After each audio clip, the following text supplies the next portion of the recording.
bendecido de una manera especial durante este fin de semana, particularmente por el cariño de ustedes. Es increíble cómo nos han recibido. Primera vez que estoy acá en la iglesia.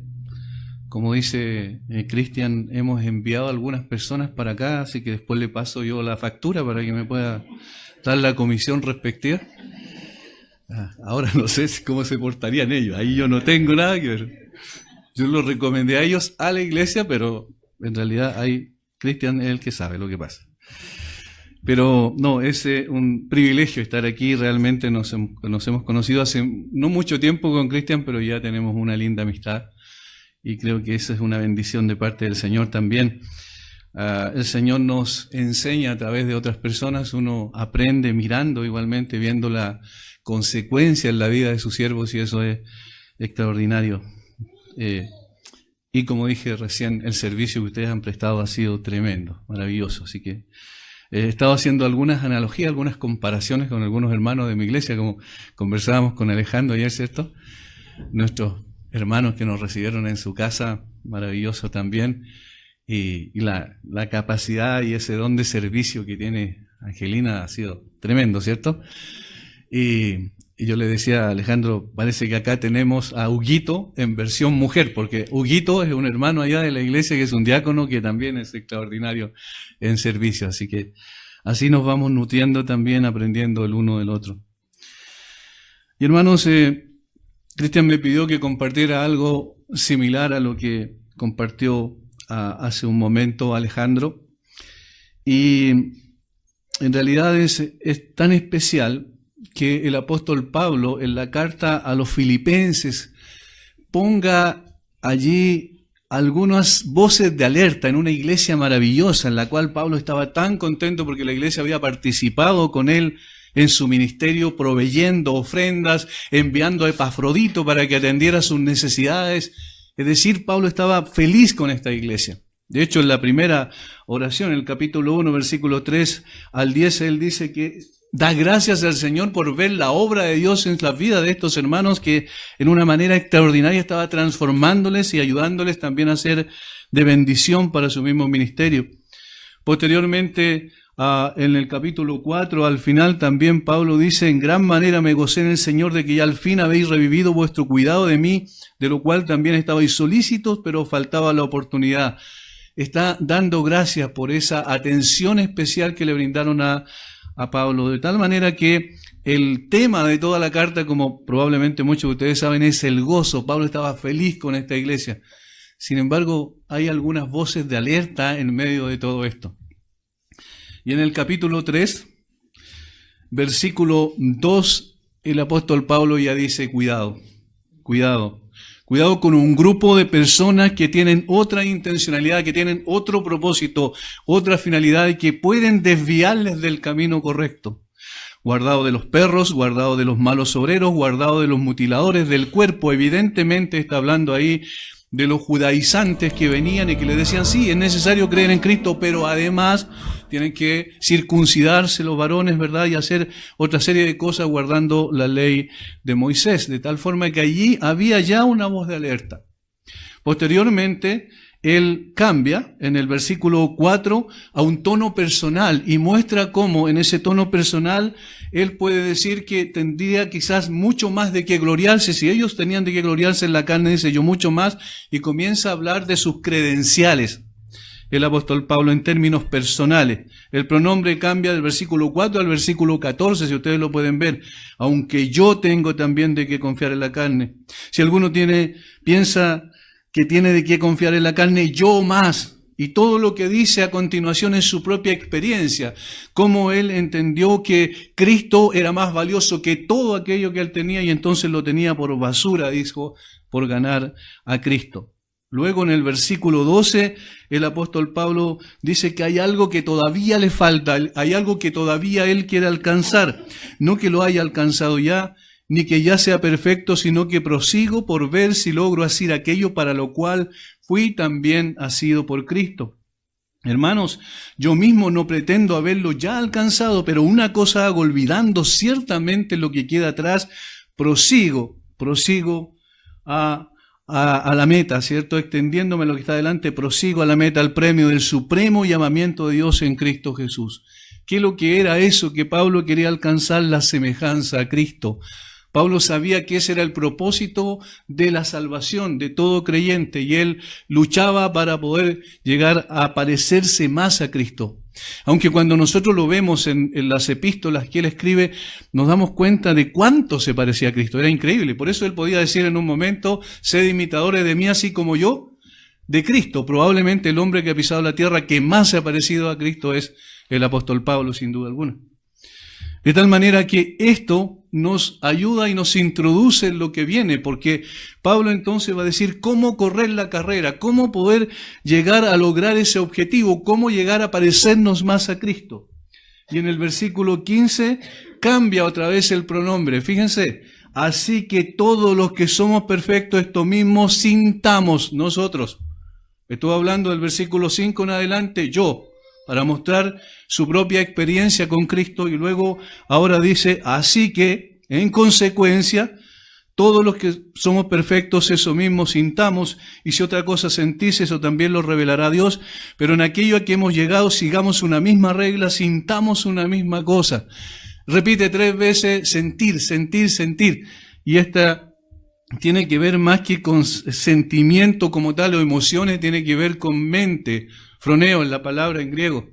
O sea que nosotros pensemos de tal manera que nuestra mente esté centrada en un objetivo, el objetivo de alcanzar la meta de parecernos más a Cristo. Y además, ¿cómo lo podemos hacer? Versículo 17, aquí coloca los ejemplos positivos. Hermanos, sed imitadores de mí y mirad a los que así se conducen según el ejemplo que tenéis en nosotros. De esta manera tienen que correr. Sin embargo, hay un cambio en el versículo 18 y 19. Y es una explicación a lo que viene diciendo hasta este momento. Porque por ahí andan muchos, de los cuales os dije muchas veces y aún ahora lo digo llorando, que son enemigos de la cruz de Cristo, el fin de los cuales será perdición, cuyo Dios es el vientre y cuya gloria es su vergüenza, que solo piensan en lo terrenal. Otra vez, una voz de alerta. Otra vez una advertencia en medio de esa motivación que está dando el apóstol Pablo para que ellos también puedan alcanzar el objetivo de parecerse más a Cristo. Está diciendo, hay piedras en el camino. Por un lado, al principio, los judaizantes. Por otro lado, aquí lo más probable es que se refiera a gentiles. Por un lado, los legalistas. Y por otro lado, aquí va a mostrar a los que tenían una vida más disoluta en un sentido práctico y también en su carácter. De tal manera que las iglesias, como bien dijo Alejandro, están constituidas por personas fieles, genuinos creyentes y también por aquellos que aparentan ser creyentes. Y el apóstol Pablo dice, imiten a aquellos que son como yo y aquellos que se comportan de esa manera. Y lógicamente allí incluye con toda certeza a Epafrodito y a Timoteo, que los nombra en la carta como ejemplos al respecto. Pero tengan cuidado con imitar a aquellos que no son genuinos creyentes. ¿Y cómo les llama Pablo allí? Los enemigos de la cruz. Los enemigos de la cruz. El apóstol Pablo cuando le escribe, por ejemplo, escribe su carta a los Corintios, en 1 Corintios, Pablo da a entender o dice claramente que la humanidad se puede dividir en 2 tipos de personas, de acuerdo a la actitud que tienen frente a la cruz. Los que se están salvando y los que se están perdiendo. Eso dice literalmente en el griego. Los que se están salvando y los que se están perdiendo. Es decir, la cruz divide a los 2 tipos de personas que existen en el mundo, nada más. A los creyentes y a los incrédulos, a los que se están salvando y a los que se están perdiendo. Por tanto, la actitud frente a la cruz es lo que determina en definitiva qué es lo que somos, pero no en términos teóricos, y eso es lo que Pablo va a mostrar aquí, sino en términos de conducta, de práctica, de vivencia. Y estas personas eran peligrosas precisamente por eso. El mayor peligro era que estos enemigos no parecían ser hostiles al cristianismo. No eran personas de afuera, no eran personas que uno podía claramente distinguir. Por ejemplo, en nuestro contexto vamos a decir, bueno, es evidente que la gente que practica el ocultismo, la magia, son enemigos de Cristo, ¿verdad? Es evidente que los que están en sectas falsas, como los testigos de Jehová, los mormones, es evidente que no son creyentes. Sin embargo, estas personas estaban dentro del seno de la iglesia. De lo contrario, no tendría sentido que Pablo dijera, cuidado con esto, no imiten a ellos, eviten a estos. Por consiguiente, el peligro se acrecentaba porque al igual que su mentor, Satanás, estos se disfrazaban como apóstoles de Cristo, ángeles de luz y ministros de justicia, dice el apóstol Pablo en 2 Corintios 11, 13 al 15. Es decir, estas características mostraban a estas personas como aparentes creyentes, como personas que aparecían dentro del resto como hermanos genuinos en la fe, pero que sin embargo no lo eran en la realidad. Obviamente es más fácil enfrentar a un enemigo descubierto que uno encubierto. Estos a los que denuncia Pablo aquí pertenecían a la clase de aquellos que son amadores de los deleites antes que de Dios. Sin embargo, parecen militar en la fila del cristianismo y probablemente en muchos casos son confundidos por creyentes genuinos. Una de las cosas que yo me he preguntado siempre, ¿qué pasaría conmigo si yo hubiese estado, y ahora también se los planteo a ustedes, con el Señor Jesucristo, con los demás apóstoles y pudiésemos observar la vida de Judas? ¿Qué hubiésemos pensado nosotros? Él salió con Cristo, ¿cierto? Se manifestaron milagros a través de ellos, una serie de cosas que se produjeron allí en todos los... Y Judas andaba con el Señor Jesucristo, vio los milagros, vio todo eso, pero nosotros, ¿qué percepción tendríamos? Jesús lo conocía, pero nosotros seguramente no podríamos haberlo distinguido y haber dicho, este es un hombre con una fe falsa. Y por eso es que es tan difícil distinguir esto. Ahora, en este caso el apóstol Pablo va a dar muestras y evidencias, sí, para que los filipenses pudiesen darse cuenta quiénes eran. En el Nuevo Testamento, especialmente en las últimas cartas del punto de vista cronológico que se escribieron, hay mucha advertencia, respecto a estos falsos creyentes. Profetas y maestros encubiertos que son apóstatas. Jesús advirtió en el contexto del Sermón del Monte, en Mateo 7:15, por su fruto los conoceréis, respecto a los falsos profetas, ¿verdad? Pero más adelante, en el versículo 21, el capítulo 7, versículos 21 y 23, dice que estos tenían ciertas características que era fácil confundirlos por creyentes. Primero, tenían una buena cristología. Es un poco raro eso, ¿cierto? Porque le dicen a Jesús, Señor, Señor.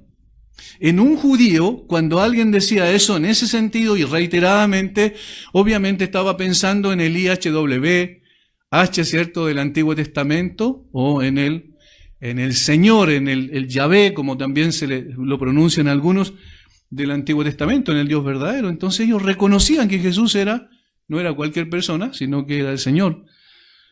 Luego dice que también ellos, esta reiteración, como dije, normalmente tiene que ver también con intimidad. Y eran apasionados, podían apasionarse por decir, sí, Cristo es real, Cristo murió por nosotros, Cristo efectivamente es lo que dice ser, pero luego también no solo hacían eso, sino también le daban una cierta devoción.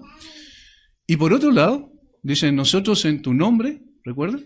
Hicimos muchos milagros, ¿verdad? Y hicieron una cantidad de cosas evidentes hacia afuera del punto de vista religioso. Entonces eran fervorosos religiosos también. Pero Jesús le dice algo en el versículo 23 muy fuerte. Apartados de mí. Y dice, nunca os conocí. Y ahí no en el sentido de conocimiento de la omnisciencia de Dios, sino en el sentido de relación. Nunca tuve una relación con usted. Jamás. Jamás. Y eso es lo que debe llamar la atención en este sentido. En el Sermón del Monte de los Olivos también pasa algo similar. No lo voy a leer porque ya Alejandro lo leyó, pero habla muchas veces del engaño que iba a venir por causa de este tipo de personas. Y el engaño siempre es algo encubierto, no es algo evidente, porque nadie es engañado por algo evidente. Pablo en diversas ocasiones advirtió sobre ello, en 1 Timoteo 1:20, por ejemplo. Pedro también lo hizo propio en su segunda carta, al igual que Judas. También el apóstol Juan en sus cartas, es decir, en muchas partes se ve que los enemigos de la cruz están presentes dentro de la iglesia y estarían presentes dentro de la iglesia hasta el final, cuando el Señor venga por nosotros. En la actualidad no es menor la cantidad de enemigos de la cruz que, disfrazados como apóstoles de Cristo, también se presentan y engañan y seducen almas inconstantes, como dice Judas y Pedro. Son millones los seguidores de falsos líderes espirituales. Hoy día hay canales de televisión a nivel mundial que tienen cantidad tremenda de personas que están allí pegados y que reciben una falsa enseñanza y piensan que eso es correcto y la gente es seducida por ello. Normalmente le echamos la culpa solo a los falsos apóstoles o profetas o maestros mentirosos, ¿cierto? Pero ¿qué responsabilidad tienen aquellos que lo siguen? Evidentemente también hay una responsabilidad. Por ello la exhortación de Pablo y la consiguiente advertencia debe ser también una voz de alerta para cada uno de nosotros. Estos enemigos de la cruz desmentían con su vida la profesión de sus labios. No eran en absoluto un ejemplo digno de imitar, muy por el contrario. Su influencia era como la gangrena que podía infectar rápidamente a toda la iglesia. Por eso era necesario extirpar este mal en medio de la congregación. Veremos estos dos versículos, versículos 18 y 19, habiendo contextualizado. Vamos a verlo alrededor de dos partes esencialmente. Primero, los enemigos de la cruz expuestos, versículo 18, y luego los enemigos de la cruz descritos, versículo 19. Los enemigos de la cruz expuestos y luego los enemigos de la cruz descritos, donde se puede apreciar quiénes son, cuáles son sus características. Lo primero, los enemigos de la cruz expuestos, versículo 18, porque por ahí andan muchos, de los cuales os dije muchas veces y aún ahora lo digo llorando, que son enemigos de la cruz de Cristo. Noten la reiteración de Pablo, porque aquí, por ahí andan muchos, de los cuales os dije muchas veces, es decir, no es primera vez que Pablo advierte sobre eso, y aún ahora lo digo llorando. La advertencia del apóstol Pablo tiene rasgos de solemnidad evidentes. El siervo del Señor está compungido emocionalmente. La palabra ahí que se traduce llorando es muy fuerte y se usa también, por ejemplo, cuando se cita la profecía del Antiguo Testamento respecto a la matanza de los niños, cuando dice que Raquel llorando a sus hijos, ¿cierto? Lloraba y tiene que ver no como un llanto simple, común y corriente, sino como un clamor, como algo muy fuerte, como un dolor muy grande en el alma cuando se expresa externamente a través de un llanto desconsolado. También se utiliza cuando el apóstol Pedro, después de que niega al Señor Jesucristo por tercera vez, canta el gallo y dice la Biblia que Pedro se acordó entonces de la palabra que Jesús le había dicho. ¿Y qué hizo? Lloró amargamente, dice. ¿Ven el componente emocional que hay aquí?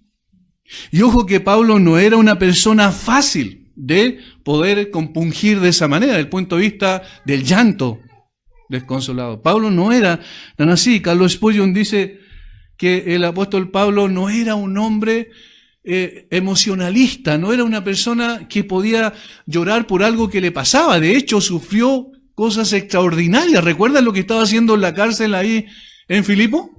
No estaba llorando. Pero cuando nosotros vemos los detalles, dice que estaba con un cepo, que él tenía casados sus pies, ¿verdad? Y no era tan fácil allí en una cárcel horrible, porque era una especie de cueva, ¿cierto? No como las cárceles que hay en el día de hoy, que cada vez las hacen mejores.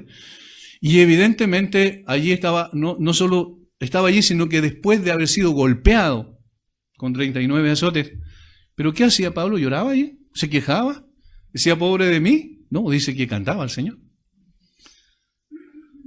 Por eso, el hecho de que Pablo entonces diga, el mismo Pablo diga que él lo dice llorando esta denuncia, que él dice que los enemigos de la cruz son una realidad viviente dentro de las iglesias, o de la iglesia en este caso, eso le impacta profundamente su corazón. Las emociones del apóstol afloran al llegar a esta parte de la redacción de la carta. Spurgeon dice que Pablo podía estar conmovido debido a tres cosas. Primero, al considerar la culpa de estos enemigos de la cruz. En segundo lugar, al considerar los efectos perjudiciales de sus conductas. Y en tercer lugar, al considerar su perdición. No era la primera vez que Pablo hablaba del tema con la iglesia, de los cuales os dije muchas veces. Sus constantes advertencias dejaban en evidencia la realidad triste de la proliferación de estos falsos creyentes que tenían la capacidad negativa de influenciar a otros y desviarles probablemente el camino de esta carrera en la cual debían estar plenamente concentrados. Por eso Pablo los expone frente a la congregación una y otra vez, una y otra vez. El hecho de que Pablo diga esto con lágrimas, aún ahora lo digo llorando, muestra la preocupación que sentía el apóstol. Había una preocupación no por sí mismo, no por su condición. Recuerden que estaba en una cárcel cuando escribe, sino por aquellos a los cuales amaba, aquellos que había engendrado, para usar esa palabra, en el Evangelio. Aquellos a los cuales les había predicado un día cuando recibió esa visión del varón macedonio para pasar a Europa, y fue a Filipo y empezó a predicar ahí con las mujeres, y Lidia se convirtió, luego el carcelero, y así nació, como bien sabemos, la iglesia de Filipo. Él amaba profundamente a sus hermanos y entonces tenía una preocupación muy grande en su corazón porque podían ser desviados del camino. Muchas veces nosotros decimos, no, pero mi iglesia está bien conformada, tenemos buena doctrina, estamos preocupados los hermanos para que no se desvíen. Pero nadie puede saber si en un momento dado, tal como dijo Alejandro hace un rato, puede ser que las personas que pensábamos que estaban más firmes, probablemente cayeron. El que cree estar firme, mire que no cae. De tal manera que esa preocupación pastoral es la preocupación que todo siervo del Señor debiese tener por sus ovejas. Una y otra vez, luchando para que ellos no caigan en la seducción de estas personas falsos creyentes. El amor de Pablo es evidenciado aquí de una manera significativa. Hendriksen dice: este amor era tan real y tierno que las entrañas de su corazón se conmovían cuando veía que los amenazaba algún peligro. El apóstol no solo era un hombre de agudo discernimiento e inquebrantable decisión, sino también de ardiente y arrebatador afecto. El amor de un siervo de Dios por la obra de Dios y aquellos por los cuales Cristo murió lo lleva a derramar lágrimas por la aparición de estos enemigos de la cruz.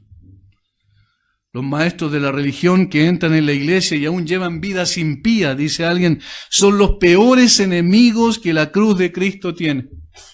Estos son los tipos de hombres que traen lágrimas a los ojos del ministro. Estos son aquellos que rompen su corazón. Ellos son los enemigos de la cruz de Cristo. Y qué terrible, hermanos, pensar que dentro de nosotros hay enemigos de la cruz de Cristo. Yo mientras cantábamos miraba la cruz acá, y la cruz es un símbolo extraordinario de lo que Cristo hizo. Este era un símbolo de vergüenza, pero Él lo transformó en un símbolo de victoria. Era un símbolo de derrota, pero el Señor allí mostró que a través de esa humillación y de esa vergüenza que padeció, finalmente el Señor, el Padre, lo exaltó hasta lo sumo, ¿cierto? Y le dio un nombre que es sobre todo nombre. Lo que era algo degradante, el Señor Jesucristo lo transformó en un símbolo digno de seguir, de imitar. Los enemigos de la cruz son aquellas personas que quieren aceptar los beneficios de parte del Señor, pero no quieren aceptar el desafío de tomar su cruz cada día y seguir al Señor. Por eso son enemigos de la cruz. Son personas que aparentan ser creyentes, pero en realidad están lejos de aquello. Tal como hoy en día muchos tienen una comprensión equivocada de la gracia de Dios y la libertad cristiana. Yo quiero que vayamos a Segunda de Pedro, capítulo 2, y leamos algunos versículos allí.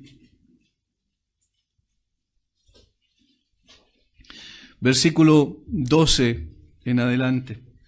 Pero estos, hablando mal de cosas que no entienden, como animales irracionales nacidos para presa de destrucción, perecerán en su propia perdición, recibiendo el galardón de su injusticia, ya que tienen por delicia el gozar de los deleites cada día. Estos son inmundicias y manchas, quienes aún mientras comen con vosotros, se recrean en sus errores. Es decir, son personas que están dentro del grupo de creyentes, que aparecen y aparentan ser creyentes, pero que su corazón está completamente lejos de la verdad. Son personas que pueden ser y son normalmente un muy mal ejemplo a seguir. Pueden desviar del camino, de la meta que todos nosotros tenemos, que es mirar a Cristo, que es seguir a Cristo y parecernos más a Él, cuya meta, cierto, final vamos a lograr solo en la gloria, como dice el apóstol Juan, que seremos semejantes a Él cuando le veamos tal como Él es. Sin embargo, aquí estamos corriendo esa carrera, pero si esos enemigos de la cruz se presentan, entonces pueden desviarnos del camino. Ahora, ¿quiénes son? Hay una realidad, esos están allí, pero ¿quiénes son? Versículo 19. El fin de los cuales será perdición, cuyo Dios es el vientre y cuya gloria es su vergüenza, que solo piensan en lo terrenal. Y qué bueno que el apóstol Pablo dé algunos antecedentes para tener discernimiento, para poder ver quiénes son ellos, cuál es su carácter. Notemos que estas son todas cualidades de carácter. Pablo describe a estos enemigos de la cruz por medio de mostrar dónde están sus pensamientos y apetitos, es decir, sus inclinaciones más importantes, ¿dónde están? Lo primero que dice, yo quiero saltarme la primera parte del versículo 19, cuyo Dios es el vientre, dice, cuyo Dios es el vientre. Pablo lo describe como aquellos que tienen como Dios su vientre. Esta expresión abarca mucho más que el hecho de que tengan un apetito insaciable por comer.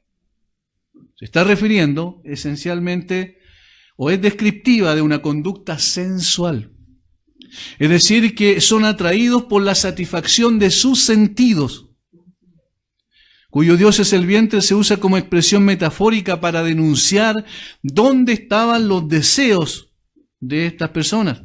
Que en lugar de abstenerse de los deseos carnales que batallan contra el alma, como nos dice Pedro, nos enseña Pedro en su primera carta en capítulo 2, sin embargo ellos daban rienda suelta a la satisfacción de ellos. No batallaban, no luchaban contra estas cosas. Un verdadero creyente lucha con estas cosas. No es inmune, pero sí, lucha. Sabe que están presentes y entonces no baja la guardia. Pero estas personas se entregaban a sus pasiones sin freno alguno. Son similares a aquellos descritos por Judas en el versículo 4. Decimos versículo y no capítulo porque de verdad tiene un solo capítulo. Porque algunos hombres han entrado encubiertamente lo que desde antes habían sido destinados para esta condenación. Hombres impíos que convierten en libertinaje la gracia de nuestro Dios y niegan a Dios, el único soberano, y a nuestro Señor Jesucristo. Más que con sus palabras, con sus hechos.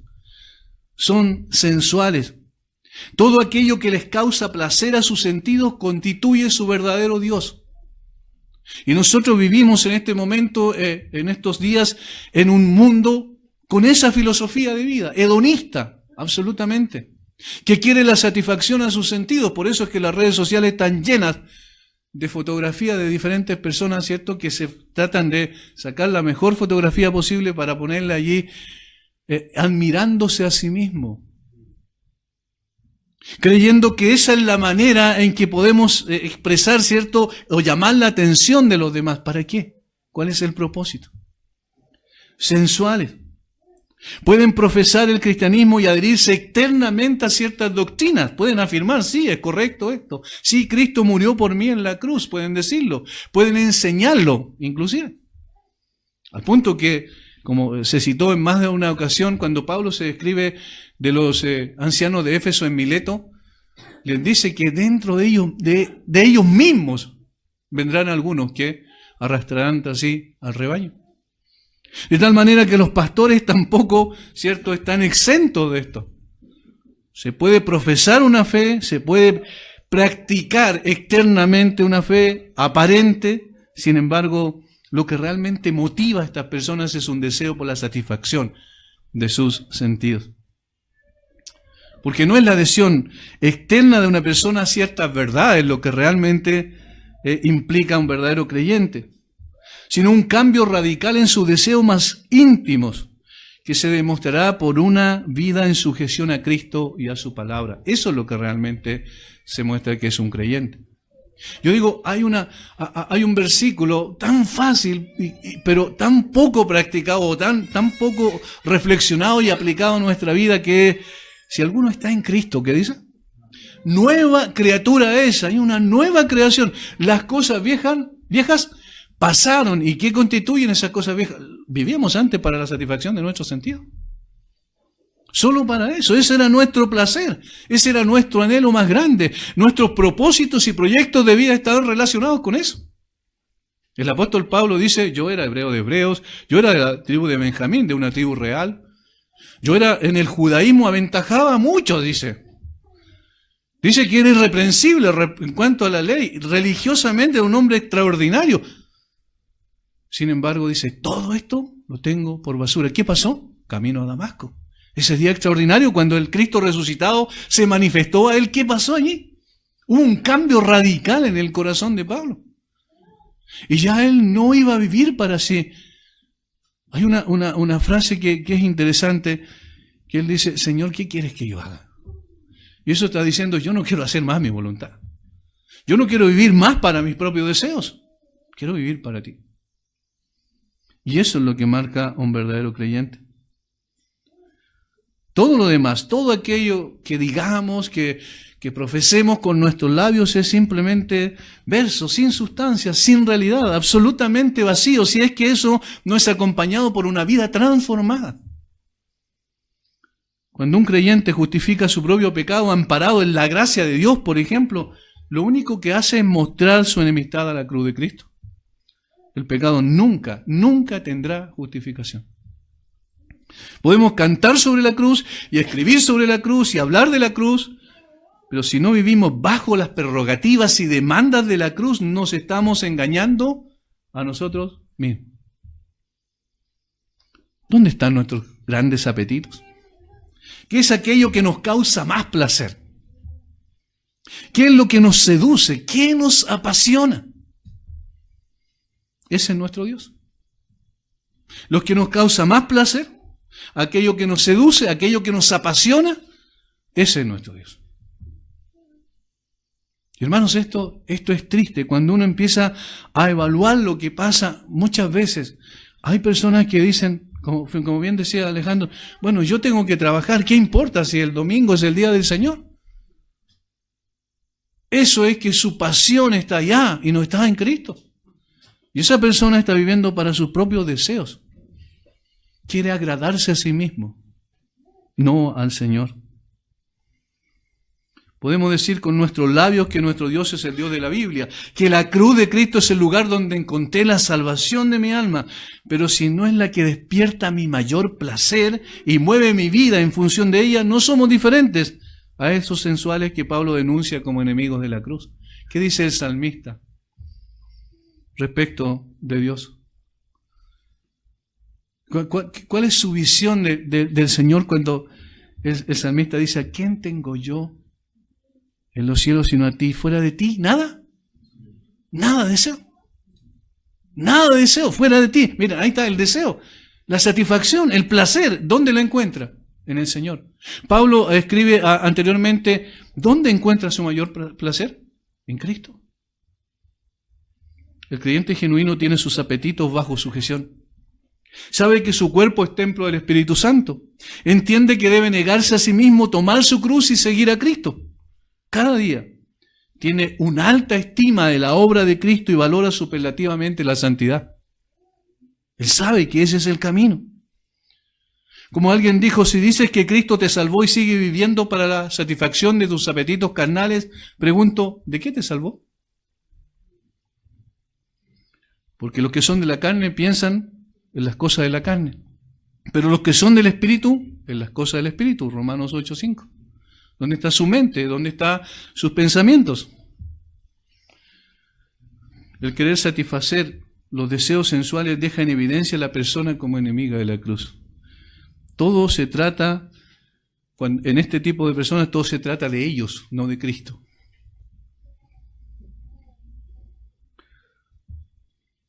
Lo segundo, dice que son desvergonzados. Versículo 19, y cuya gloria es su vergüenza, cuya satisfacción son sus propios pecados. Un cristiano verdadero se gloriará, ¿dónde? En la cruz de Cristo y en eso solamente. El apóstol Pablo dijo, pero lejos esté de mí gloriarme, sino en la cruz de nuestro Señor Jesucristo. Esa es su gloria. Fue en la cruz donde Jesús padeció la vergüenza, derramó su sangre y salvó nuestras almas del infierno. Los pecados eran un reproche y una maldición y una vergüenza para aquellos que realmente están en Cristo. Pablo dice a los cristianos en Roma, pero ¿qué fruto teníais de aquellas cosas de las cuales ahora os avergonzáis? Porque el fin de ellas es muerte. Un verdadero cristiano se avergüenza de su vida pasada. Sabe que Cristo lavó sus pecados, por supuesto, pero mira retrospectivamente la historia de su vida y no puede gozarse en aquellas cosas que colocaron a Cristo en la cruz. Un cristiano se avergonzará de su pasada vida. Él renunciará a su vida anterior. Jamás se puede enorgullecer de aquello que le costó un tan alto precio a su Salvador. Pero los enemigos de la cruz son descritos por Pablo como aquellos cuya gloria es su vergüenza. MacArthur dice, la máxima expresión de maldad es que la mayor perversidad de un pecador ante Dios sea su mayor motivo de gloria. Es decir, la perversidad más grande de un hombre es que esa maldad, esos pecados horribles, sean su mayor motivo de gloria. ¿Cómo puede ser eso? ¿Cómo puede ser eso? Un creyente que no se avergüenza de su pecado está diciendo con sus hechos que se gloria en ellos. No puede gloriarte en aquellas cosas en las que debieras avergonzarte. Esa es una contradicción vital.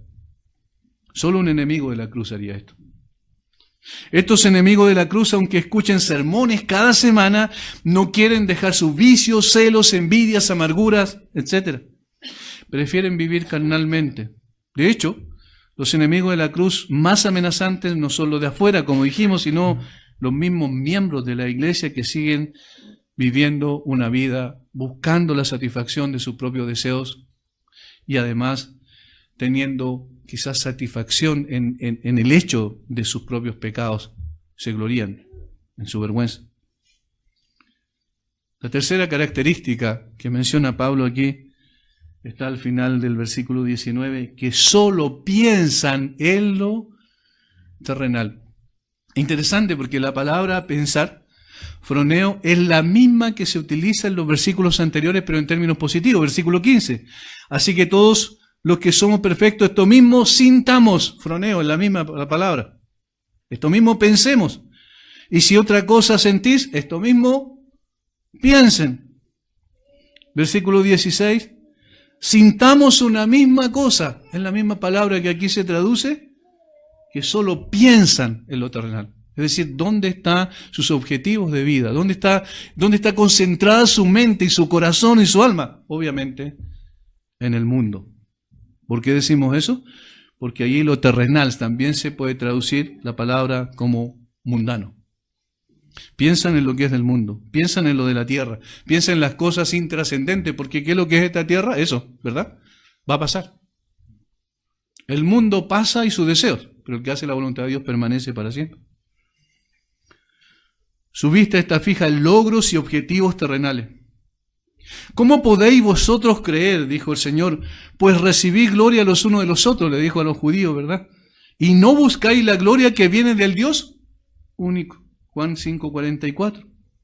Evidentemente, si nuestros objetivos están en esta tierra, no estamos buscando la gloria de Dios, sino nuestra propia gloria por medio de la alabanza y la aceptación del mundo incrédulo. Me gustó algo que dijo Alejandro y que me quedó dando vuelta porque en Chile durante años hemos creído que estar bien con las autoridades políticas, el mundo evangélico está mejor y eso es una farsa, hermano. Esos famosos tedeum que se hacen acá, es una vergüenza. De verdad, son una vergüenza. Yo no me imagino al apóstol Pablo ahí en un tedeum con los políticos de su tiempo. No tenemos nada que ver con eso. ¿Qué queremos? Que queremos la aceptación del mundo. No, si el mundo nos aborrece si seguimos a Cristo. Eso dice la Biblia, ¿no? El mundo se aborrecerá porque no soy del mundo. Por eso los aborrece. No pertenecen a este sistema. Entonces, ¿dónde está nuestra mente y nuestro corazón? ¿Dónde están nuestros objetivos? ¿En un mundo pasajero, circunstancial o en el mundo eterno? en el reino al cual realmente pertenecemos. ¿Qué es lo que es la iglesia? La iglesia es la embajada de otro reino en un lugar extraño, ¿verdad? Y cada uno de nosotros somos embajadores en nombre de Cristo, dice la Biblia. Pertenecemos a otro lugar. Mientras sigamos buscando honra y honor del hombre, no podremos creer y confiar en Jesús completamente. Si hemos escogido recibir honra del hombre en vez de Dios, ya, como dijo el mismo Señor, ya tienen su recompensa, ¿cierto? Santiago cuestionó, oh almas adúlteras, ¿no sabéis que la amistad del mundo es enemistad contra Dios? Cualquiera pues que quiera ser amigo del mundo se constituye enemigo de Dios, Santiago 4:4.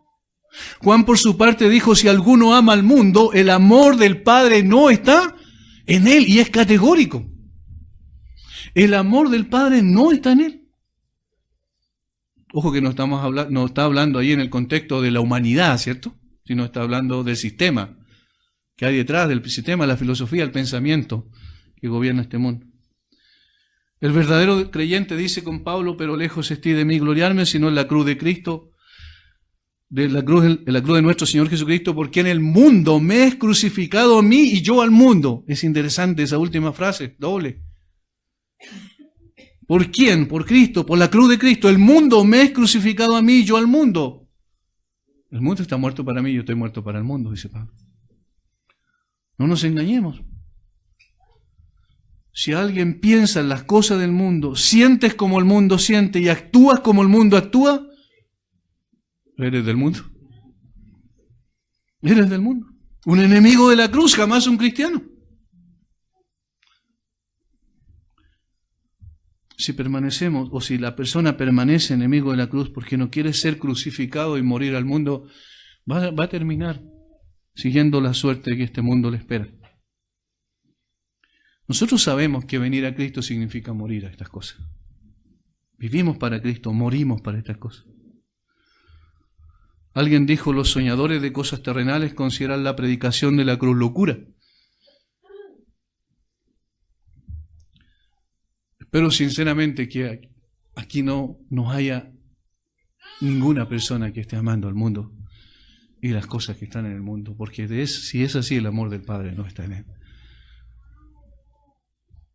Y si conocemos a cierta persona o podemos a través de esta descripción ver este tipo de ejemplos negativos, por favor no lo sigamos.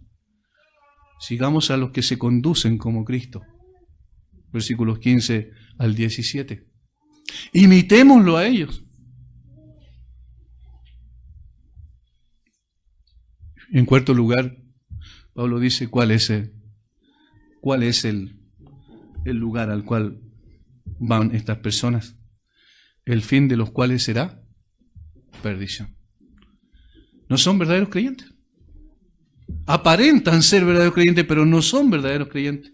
Por ser enemigo de la cruz, es decir, quienes han rechazado la redención, solo les espera la perdición de sus almas para siempre. Este es el fruto de su conducta licenciosa. No importa que hayan expresado su conformidad con la verdad en términos intelectuales. La vida de las personas es la que refleja su verdadera identidad. La apariencia de piedad no salva a nadie. La apariencia externa de piedad no salva a nadie. El fin de los cuales será perdición. Y eso también producía un profundo dolor en el corazón de Pablo. Él sabía cuál era el lugar de estas personas. Y por eso él llora cuando describe esta situación. Hermano, nosotros somos ciudadanos del cielo. Eso dice el versículo siguiente, ¿cierto? Como contraste. Más, pues, nuestra ciudadanía está en los cielos. Hemos sido redimidos por la obra gloriosa del Señor Jesucristo, como de un cordero sin mancha y sin contaminación, que nos ha dado una redención total, completa, perfecta, gloriosa, que un día transformará nuestros cuerpos, versículo 21 también, ¿cierto? De la humillación nuestra para ser semejante al cuerpo de la gloria suya. Seremos como Cristo un día. Cristo es tan maravilloso. ¿Para qué seguir nuestros deseos sensuales? ¿Para qué ceder ante este tipo de cosas? ¿Cómo ser engañados por este tipo de personas? Si Cristo es glorioso, no necesitamos nada más. sigámoslo a Él, imitémoslo a Él, busquémoslo a Él, honrémoslo a Él a través de toda nuestra vida. Ordenemos nuestra vida en función de su palabra. Vivamos para Él y para su gloria. Pero tengamos cuidado porque siempre van a existir estos enemigos de la cruz dentro del contexto del mismo cristianismo. No obstante, los que hemos conocido a Cristo sabemos lo glorioso que es el Señor Jesucristo. Sabemos la obra tremenda que Él hizo por nosotros. Nos emocionamos cuando cantamos de la cruz, porque allí está la esencia de nuestra vida. Vivimos por Él, vivamos para Él entonces. El Señor les bendiga grandemente y pueda su palabra también obrar en sus corazones y pueda hacer esta advertencia igualmente positiva para nosotros. Padre, gracias. Gracias por tu palabra. Gracias, Señor, por las advertencias que ella contiene.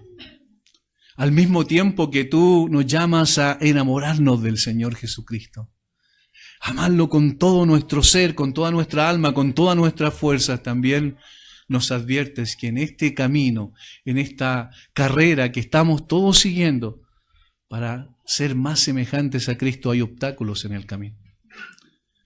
Y esos obstáculos están dados no necesariamente y solo por la gente de afuera que odia tu nombre, sino por aquellos que aparentan ser creyentes y están dentro de la iglesia. Queremos pedir tu gracia, tu ayuda, Señor. Discernimiento también para nosotros, para poder evaluar adecuadamente y seguir los ejemplos de aquellos que te imitan a ti.